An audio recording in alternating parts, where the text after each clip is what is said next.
پچھلی رات میں فون پر کچھ دیکھ رہا تھا اور آپ جانتے ہیں کیسا ہوتا ہے، ایک ویڈیو سے دوسری پھر تیسری، جی جی۔ اور گھنٹہ ڈیڑھ گھنٹہ گزرنے کے بعد مجھے احساس ہوا کہ میں ایک ایسی الگورتھمک ریبٹ ہول میں ہوں جہاں سے نکلنا مشکل ہے۔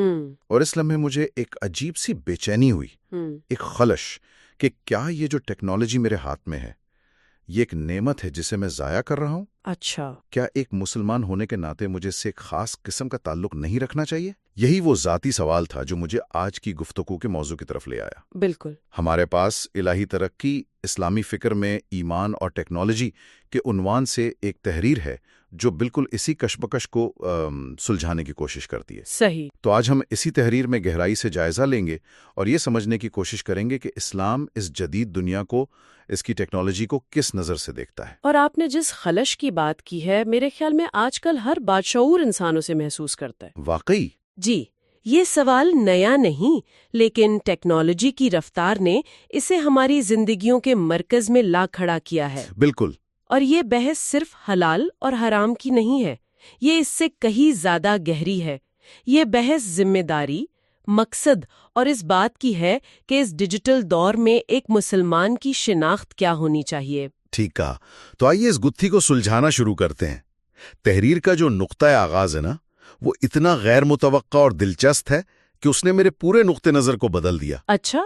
یہ ایک بنیادی اسلامی اصول سے شروع ہوتی ہے، الاصل فی الاشیاء الاباحہ، یعنی اصل میں تمام چیزیں جائز ہیں جب تک ان کی حرمت پر کوئی واضح دلیل نہ ہو۔ یہ سوچنے کا ایک بالکل مختلف انداز ہے نا؟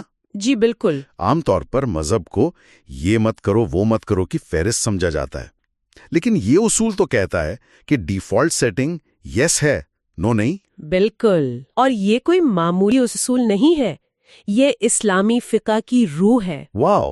جی، یہ اسلام کے آپریٹنگ سسٹم کا ایک بنیادی کوڈ ہے۔ یہ ذہنیت کو مکمل طور پر بدل دیتا ہے۔ یہ ہمیں شک اور ممانعت کی پوزیشن سے نکال کرنا ایک کھلے پن کی طرف لے آتا ہے۔ جی، کھلے پن اور تحقیق کی پوزیشن میں۔ یہ کہتا ہے کہ جب کوئی نئی چیز، کوئی نئی ٹیکنالوجی سامنے آئے تو پہلا سوال یہ نہیں ہونا چاہیے کہ اسے رد کیسے کریں، بلکہ پہلا سوال یہ ہونا چاہیے کہ اسے انسانیت کی بھلائی کے لیے استعمال کیسے کریں۔ یہ ایک طرح سے جدت اور تحقیق کے لیے ایک مذہبی مینڈیٹ ہے۔ یعنی یہ قسم کا اوپن سورس اپروچ ہے کہ جب تک کوئی چیز واضح طور پر نقصان دہ ثابت نہ ہو، میدان کھلا ہے۔ صحیح۔ لیکن پھر ایک سوال ذہن میں آتا ہے، اگر یہ اصول اتنا بنیادی ہے تو ہمیں اکثر ٹیکنالوجی کے حوالے سے اتنی مزاحمت اور شک کیوں نظر آتا ہے؟ یہ ایک بہت اہم سوال ہے۔ اس کی کئی وجوہات ہیں۔ کبھی یہ ثقافتی رد عمل ہوتا ہے، نہ کہ مذہبی۔ اچھا۔ اس کی نیت اور اس کے نتیجے کو پرکھیں۔ اچھا۔ خود ٹیکنالوجی نہ حلال ہے نہ حرام، اس کا استعمال اسے کوئی رنگ دیتا ہے۔ اور یہ استعمال کا تصور قرآن کی تعلیمات سے بہت گہرا جوڑا ہوا ہے۔ تحریر میں ایک آیت کا ذکر ہے جس میں مجھے واقعی چونکا دیا۔ کون سی آیت؟ سورۃ الجاثیہ میں اللہ فرماتا ہے وَسَخَّرَ لَكُم مَّا فِي السَّمَاوَاتِ وَمَا فِي الْأَرْضِ جَمِيعًا، اور اس نے زمین و آسمان کی تمام چیزوں کو تمہارے لیے مسخر کر دیا۔ جی، میں نے یہ آیت ہمیشہ ایک روحانی تناظر میں سنی ہے کہ اللہ نے یہ سب ہمارے فائدے کے لیے بنایا ہے، لیکن میں نے اسے کبھی سائنسی تحقیق کے لیے ایک دعوت نامے کے طور پر نہیں سوچا تھا۔ لفظ مسخر یعنی تابع کر دیا یا کنٹرول میں دے دیا۔ یہ تو ایک چیلنج ہے کہ اٹھو، تحقیق کرو اور ان چیزوں کو استعمال میں لاؤ۔ آپ نے بالکل صحیح پکڑا ہے، یہی اس کا انقلابی مفہوم ہے۔ واہ! تسخیر کا مطلب صرف یہ نہیں کہ آپ ان چیزوں سے لطف اندوز ہوں، بلکہ یہ کہ آپ ان کے نظام کو سمجھیں، ان کے قوانین کو دریافت کریں اور پھر ان قوانین کو استعمال کر کے انسانیت کی زندگی کو بہتر بنائیں۔ اچھا۔ اسی ایک آیت نے مسلمانوں کے سنہرے دور میں سائنسدانوں اور مفکرین کے لیے ایک محرک کا کام کیا تھا۔ ابن الہیثم سے لے کر الخوارزمی تک، الجبرا کے بانی۔ جی، ان سب کے لیے کائنات کا مطالعہ دراصل اللہ کی کاریگری کا مطالعہ تھا، ایک عبادت تھی۔ وہ سائنس کو مذہب سے الگ نہیں بلکہ اسی کا ایک حصہ سمجھتے تھے۔ یہ تو سوچ کا پورا زاویہ بدل دیتا ہے۔ مطلب سائنس اور ٹیکنالوجی کی ترقی کوئی دنیاوی کام نہیں بلکہ ایک طرح سے اس خدائی حکم کی تعمیل ہے۔ بالکل۔ اچھا، یہ تو ہوئی نظریاتی اور فلسفیانہ بنیاد، لیکن کیا اس کی کوئی عملی مثال ہمیں نبی اکرم صلی اللہ علیہ وسلم کی زندگی سے بھی ملتی ہے؟ کیونکہ وہی ہمارے لیے حتمی نمونہ ہے۔ یقیناً، اور تحریر اس حوالے سے بہترین مثالیں پیش کرتی ہے۔ جنگ خندق کا واقعہ یاد کریں۔ جی، جب دشمن کی ایک بڑی فوج مدینہ پر حملہ آور ہونے والی تھی تو دفاع کیسے کیا جائے؟ اس وقت حضرت سلمان فارسی رضی اللہ تعالی عنہ جو ایران سے آئے تھے نے ایک مشورہ دیا۔ خندق کھودنے کا؟ جی، انہوں نے کہا کہ ہمارے یہاں دشمن کو روکنے کے لیے شہر کے گرد خندق کھودی جاتی ہے۔ یہ حکمت عملی عربوں کے لیے بالکل نہیں تھی، یہ ایک غیر ملکی ٹیکنالوجی تھی۔ اور یہاں یہ نکتہ بہت اہم ہے کہ اس وقت کے حالات میں کوئی یہ بھی تو کہہ سکتا تھا کہ بھائی ہم اجمیوں کے طریقے کیوں اپنائیں؟ جی بالکل کہہ سکتا تھا۔ یہ ہماری روایات کے خلاف ہے یا شاید یہ ہماری کمزوری کی علامت سمجھی جائے؟ یہ رد عمل تو آج بھی ہمیں نئی چیزوں کے حوالے سے نظر آتا ہے۔ بالکل، لیکن نبی اکرم صلی اللہ علیہ وسلم نے ایسا نہیں سوچا۔ انہوں نے یہ نہیں دیکھا کہ یہ آئیڈیا کہاں سے آیا ہے، بلکہ یہ دیکھا کہ اس میں فائدہ کتنا ہے۔ افادیت کو دیکھا۔ انہوں نے اس کی افادیت کو پرکھا اور فوراً اسے اپنانے کا حکم دیا۔ اس ایک فیصلے میں ہمارے لیے بہت بڑا سبق ہے۔ حکمت اور فائدہ جہاں سے بھی ملے اسے لے لو۔ صحیح۔ معیار یہ نہیں کہ کوئی چیز ہماری ہے یا ان کی، معیار یہ ہے کہ وہ حق، انصاف اور انسانیت کے لیے مفید ہے یا نہیں۔ ایک اور چھوٹی لیکن اتنی ہی اہم مثال مہر یعنی سیل کے استعمال کی ہے۔ جی، خط و خطابت کے لیے۔ بالکل۔ جب دوسرے بادشاہوں کو خط بھیجنے کا سلسلہ شروع ہوا تو بتایا گیا کہ بھئی وہ لوگ تو بغیر مہر والے خط کو مستند ہی نہیں مانتے۔ تو آپ صلی اللہ علیہ وسلم نے فوراً چاندی کی ایک مہر بنوائی۔ یہ بھی اس دور کی ایک ایڈمنسٹریٹو ٹیکنالوجی تھی۔ ہاں، جو روم اور فارس کی سلطنتوں میں رائج تھی۔ جی، اور اس سے یہ اصول مزید واضح ہوتا ہے کہ مقصد اہم ہے۔ یہاں مقصد اسلام کا پیغام مؤثر طریقے سے پہنچانا تھا۔ ٹھیک۔ اس کے لیے جو بھی اس وقت کا بہترین اور مستند ذریعہ تھا اسے اپنایا گیا۔ ان مثالوں سے ثابت ہوتا ہے کہ اسلام کا تصور جدیدیت بہت عملی اور حقیقت پسندانہ ہے۔ اور یہ سب کچھ آ کر ایک مشہور حدیث پر جڑ جاتا ہے، جی، جو اس تحریر کا بھی مرکزی نقطہ ہے، انما الاعمال بالنیات، یعنی اعمال کا دار و مدار نیتوں پر ہے۔ جب ہم اس اصول کو ٹیکنالوجی پر لاگو کرتے ہیں نا تو ساری تصویر جیسے خود بخود صاف ہو جاتی ہے۔ بالکل۔ یعنی ٹیکنالوجی خود اخلاقی طور پر نیوٹرل ہے، یہ ایک آلے کی طرح ہے، جیسے ایک چھری۔ جی، چھری سے آپ پھل بھی کاٹ سکتے ہیں اور کسی کو نقصان بھی پہنچا سکتے ہیں۔ چھری بری نہیں، استعمال کرنے والے کی نیت بری ہے۔ آپ نے بہت اچھی مثال دی۔ یہی وہ نقطہ ہے جو پوری بحث کا رخ صارف یعنی یوزر کی طرف موڑ دیتا ہے۔ ذمہ داری ٹیکنالوجی بنانے والے سے زیادہ استعمال کرنے والے پر ہے۔ آپ کے ہاتھ میں جو اسمارٹ فون ہے وہ بیک وقت ایک لائبریری بھی ہے، ایک درس گاہ بھی، ایک کاروبار کا ذریعہ بھی، اور ساتھ ہی ساتھ وقت کے ضیاع، جھوٹ اور لغویات کا ایک گڑھ بھی۔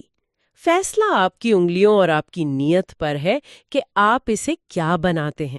تو اس کا مطلب یہ ہوا کہ ٹیکنالوجی ایک دو دھاری تلوار ہے۔ یہ ایک بہت بڑی نعمت بھی ہو سکتی ہے اور ایک سخت آزمائش بھی۔ جی، اور یہیں پر تحریر میں قرآن کی ایک آیت کا ذکر کیا گیا ہے جس نے مجھے، جو میں نے شروع میں اپنی خلش کی بات کی تھی، اس پر سیدھا سیدھا ضرب لگائی۔ اچھا۔ سورۃ التکاثر میں اللہ فرماتا ہے، ثم لتسألن یومئذ عن النعیم، پھر تم سے اس دن نعمتوں کے بارے میں سوال کیا جائے گا۔ جی، یہ آیت اس ساری بحث کو ذاتی جواب دہی یعنی پرسنل اکاؤنٹیبلٹی کے ایک بالکل نئے درجے پر لے جاتی ہے۔ صحیح۔ یہ ہمیں یاد دلاتی ہے کہ ہمارا وقت، ہماری صحت، ہماری صلاحیتیں اور ہاں، ہمارا اسمارٹ فون اور انٹرنیٹ کنیکشن بھی نعیم یعنی اللہ کی نعمتوں میں شامل ہیں۔ بالکل۔ اور ہر نعمت کا حساب ہونا ہے۔ یہ سوچ ہی انسان کو ہلا دینے کے لیے کافی ہے کہ قیامت کے دن جب مجھ سے پوچھا جائے گا کہ تمہیں ہزاروں گھنٹوں کی انٹرنیٹ تک رسائی دی تھی، تم نے اسے کہاں صرف کیا؟ یہ واقعی ایک بہت گہری اور سنجیدہ بات ہے۔ یہ بحث کو ٹائم مینجمنٹ کی سطح سے اٹھا کر آخرت کی جواب دہی کی سطح پر لے جاتی ہے۔ جی، یعنی میرا ہر کلک، میرا ہر لائک، میرا ہر سرچ، سب ریکارڈ پر ہے۔ یہ سوچی انسان کو ذمہ دار بنانے کے لیے کافی ہے۔ اور یہی اسلام کا مقصد ہے۔ وہ خوف پیدا کر کے نہیں بلکہ ذمہ داری کا احساس دلا کر انسان کی اصلاح کرنا چاہتا ہے۔ وہ یہ نہیں کہتا کہ ٹیکنالوجی سے بھاگو، بلکہ کہتا ہے کہ اسے ایک امانت سمجھ کر استعمال کرو۔ صحیح۔ ہم سے پوچھا جائے گا کہ ہم نے اپنی آنکھیں، اپنے کان، اپنا وقت اور اپنے وسائل کہاں استعمال کیے۔ آج کے دور میں ہمارا اسمارٹ فون ان تمام چیزوں کا مجموعہ ہے۔ صحیح۔ تو اس نعمت کے بارے میں سوال بھی اتنا ہی جامع اور سخت ہوگا۔ اس ساری گفتگو سے ایک اور عام غلط فہمی بھی دور ہوتی ہے۔ اکثر سمجھا جاتا ہے کہ مذہب ترقی کی راہ میں رکاوٹ ہے۔ جی، یہ بہت عام ہے۔ لیکن یہ تحریر واضح کرتی ہے کہ اسلام ترقی کے خلاف نہیں بلکہ بے لگام ترقی کے خلاف ہے۔ وہ ترقی جو اخلاقیات سے عاری ہو، جو انسان کو اپنا غلام بنا لے، اس کے خلاف ہے۔ یہ ایک بہت اہم فرق ہے۔ بالکل، اور اس فرق کو سمجھنے کے لیے ایک اور نبوی اصول ہماری رہنمائی کرتا ہے: لا ضرر ولا ضرار۔ نہ خود نقصان اٹھاؤ، نہ دوسروں کو نقصان پہنچاؤ۔ جی، یہ سادہ سا جملہ ٹیکنالوجی کے لیے ایک مکمل اخلاقی ضابطہ، ایک ایتھیکل فریم ورک ہے۔ صحیح۔ کوئی بھی ٹیکنالوجی یا ایجاد جو فرد، معاشرے یا ماحول کو نقصان پہنچائے، اسلام اس کی حوصلہ شکنی کرتا ہے۔ اگر ہم اس اصول کا اطلاق آج کی ٹیکنالوجی پر کریں، جیسے سوشل میڈیا الگورتھمز جو ذہنی صحت کو متاثر کر رہے ہیں، جی، یا AI جس سے نوکریوں کے ختم ہونے کا خطرہ ہے، تو یہ اصول ہمیں مجبور کرتا ہے کہ ہم صرف فائدے نہ دیکھیں بلکہ ممکنہ نقصانات پر بھی غور کریں۔ جی ہاں، اسلام کا تقاضا ہے کہ ترقی کا مقصد صرف مادی فائدہ یا منافع کمانا نہ ہو، بلکہ انسان کی روحانی اور اخلاقی فلاح بھی ہو۔ اگر کوئی ٹیکنالوجی ہمیں زیادہ امیر تو بنا رہی ہے، لیکن ساتھ ہی زیادہ بے چین، زیادہ تنہا اور اپنے خالق سے زیادہ غافل کر رہی ہے، تو اسلامی نقطہ نظر سے یہ حقیقی ترقی نہیں ہے۔ یہ ایک خسارے کا سودا ہے۔ بالکل، یہ ایک خسارے کا سودا ہے۔ تو اس ساری بحث کی روشنی میں ایک عام مسلمان کے لیے عملی رہنمائی کیا ہے جو روز اس ٹیکنالوجی کو استعمال کرتا ہے؟ تحریر اس حوالے سے کچھ بہت ہی عملی نکات پیش کرتی ہے۔ جی، پہلا اور سب سے اہم نقطہ تو وہی ہے نیت۔ ٹیکنالوجی استعمال کرنے سے پہلے ایک لمحے کے لیے سوچے کہ آپ کا مقصد کیا ہے۔ کیا یہ علم حاصل کرنا ہے، صلہ رحمی ہے، یا محض وقت گزاری؟ صحیح۔ دوسرا، حرام مواد اور حرام استعمال سے مکمل پرہیز۔ یہ ایک واضح سرخ لکیر ہے جسے پار نہیں کرنا۔ بالکل۔ تیسرا، وقت کا ضیاع۔ یہ ایک ایسی چیز ہے جس میں ہم سب مبتلا ہیں، اور اس کے لیے شعوری کوشش کی ضرورت ہے۔ ہمیں خود سے پوچھنا ہوگا کہ کیا یہ کام میرے وقت کا بہترین استعمال ہے؟ اور چوتھا نقطہ جو مجھے بہت اہم لگا وہ یہ ہے کہ ٹیکنالوجی کا استعمال ہماری عبادات، خاص طور پر نماز پر اثر انداز نہ ہو۔ یہ تو بہت ہی اہم ہے۔ کتنی بار ایسا ہوتا ہے کہ نوٹیفیکیشن کی ایک آواز ہماری نماز کا خشوع و خضوع خراب کر دیتی ہے۔ جی۔ اور پانچواں یہ کہ اس کا استعمال اپنے اور دوسروں کے لیے فائدے کا باعث بنے۔ صحیح۔ اور ان سب نکات کا خلاصہ ایک بہت ہی طاقتور جملے میں کیا گیا ہے: ٹیکنالوجی ہمارے ہاتھ میں ہو، ہم ٹیکنالوجی کے ہاتھ میں نہ ہوں۔ یہ جملہ اس پوری بحث کا نچوڑ ہے۔ اصل چیلنج یہی ہے کہ ہم ٹیکنالوجی کے مالک رہیں، اس کے غلام نہ بنیں۔ جب تک اختیار ہمارے ہاتھ میں ہے، ہم اسے بھلائی کے لیے استعمال کر سکتے ہیں، لیکن جیسے ہی ہم پر حاوی ہو جائے، یہ ایک تباہ کن قوت بن جاتی ہے۔ اور آج کی اٹینشن اکانومی کا پورا ماڈل ہی اسی لیے بنایا گیا ہے کہ اختیار صارف سے چھین کر پلیٹ فارم کو دے دیا جائے۔ بالکل۔ تو اگر ہم اس ساری گفتگو کو سمیٹیں تو ہم یہ کہہ سکتے ہیں کہ اسلام ٹیکنالوجی یا جدت کے خلاف ہرگز نہیں ہے، بلکہ یہ ایک طرح سے علم اور تحقیق کی دعوت دیتا ہے۔ جی۔ اصل زور نیت، مقصد اور ذمہ دارانہ استعمال پر ہے۔ اسلام ہمیں ایک ایسا صارف بننے کی تعلیم دیتا ہے جو بااختیار ہو، باشعور ہو اور اپنی آخرت کے لیے جواب دہ ہو۔ بالکل، حتمی تجزیہ یہی ہے کہ جب ٹیکنالوجی کو ایمان کے اصولوں کے تابع رکھ کر استعمال کیا جاتا ہے تو یہ دنیا اور آخرت دونوں کی بھلائی کا ایک بہترین ذریعہ بن سکتی ہے۔ صحیح۔ یہ محض ایک آلہ نہیں بلکہ ایک ایسی امانت ہے جس کا صحیح استعمال انسان کی کامیابی کا سبب بن سکتا ہے۔ اسلام کا پیغام ہمیشہ توازن کا پیغام رہا ہے۔ دین اور دنیا، روحانیت اور مادیت، ایمان اور ٹیکنالوجی کے درمیان ایک خوبصورت توازن قائم کرنا۔ اور یہ گفتگو سامعین کے لیے ایک آخری سوچ چھوڑ جاتی ہے۔ یہ تحریر ہمیں یاد دلاتی ہے کہ ہم سے اللہ کی دی ہوئی ہر نعمت کے بارے میں پوچھا جائے گا۔ آج کے ڈیجیٹل دور میں جہاں الگورتھم ہماری توجہ اور ہمارے وقت کے لیے آپس میں لڑ رہے ہیں، اپنی نیتوں اور اپنی ٹیکنالوجی پر حقیقی معنوں میں اختیار حاصل کرنے کا مطلب کیا ہے؟